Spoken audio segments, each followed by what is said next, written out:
Hello everyone and welcome to another track guide video, and today we got Dragon Trail Seaside but in reverse. And for this video I decided to go with the Beetle. I think it's a pretty good car for this track. You can eventually go with the Supra or with the Genesis. I mean, there is a lot of cars that you can pick here, but I decided to go with this one. It just kind of suited my driving style and I've seen it in the top, I think it was the first place. So yeah, just decided to go with this one, but yeah, that's pretty much it. So guys, without further ado, let's get going. Okay, and let's get going with this track guide video. And the first braking point is just, I would say just before the curb. So you can eventually brake right at the curb, but I think just slightly before is okay. So turning at about 50 meters in, and then I try to kind of get to the inside of this curb, but not really that much, so the car doesn't really slides that much, but you can eventually use the curb for rotation. And eventually you can even upshift into fourth gear to stop the rear tires from spinning out. So eventually just upshifting into a higher gear saves you from sliding that much. So here, this is the most important part. Just as you see this curb as it starts, you turn in, and just in the middle of this section just lift and then downshift into fifth and back into sixth gear. So this allows the car to be stable in the first part of the chicane, but also you're getting that rotation later on. Trust me, it takes some time to get this right. But here, brake almost straight. So when I say almost straight, I'm talking about maybe 5 to 10% of rotation coming in from your wheel. And again, when the car kind of slows down, this is where you downshift into first gear to get more rotation and back into third gear to get full potential of the rear wheels straight out from that hairpin. So I mean, it takes a lot of practice, but eventually when you get it, you get it. But here, just before the 50 meter sign, I try to turn in, take the inside of the curb for rotation once again. Just a little tap on the brakes, nothing much, nothing more than 50%, so you can get to the inside of the curb once again and use it for rotation. This is the one where I missed the inside of the curb a little bit, and I downshifted into fourth gear.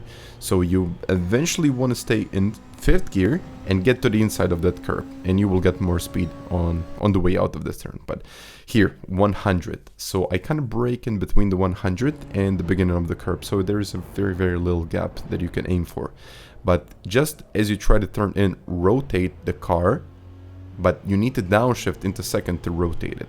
So downshifting in the second and backing in third gear, just to get, just to eventually get more traction out of the car. But here we're going to do this kind of the same thing. So I'm going to downshift right as I go before the inside of that curb. So you'll see the curb is always a good mark for rotation. Inside of the curb, downshifting and eventually upshifting into a third gear.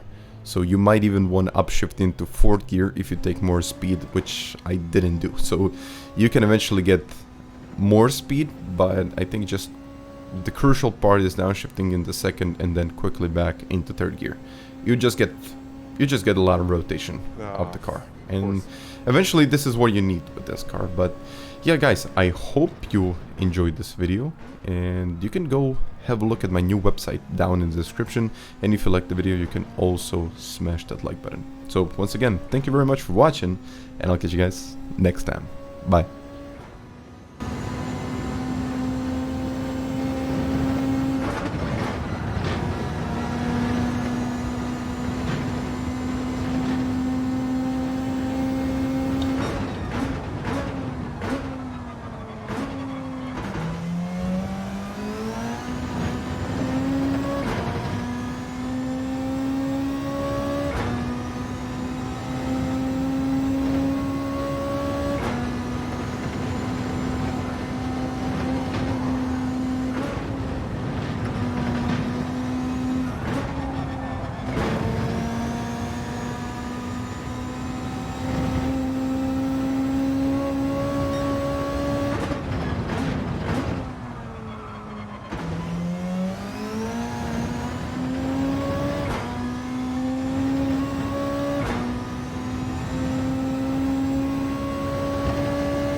Oh,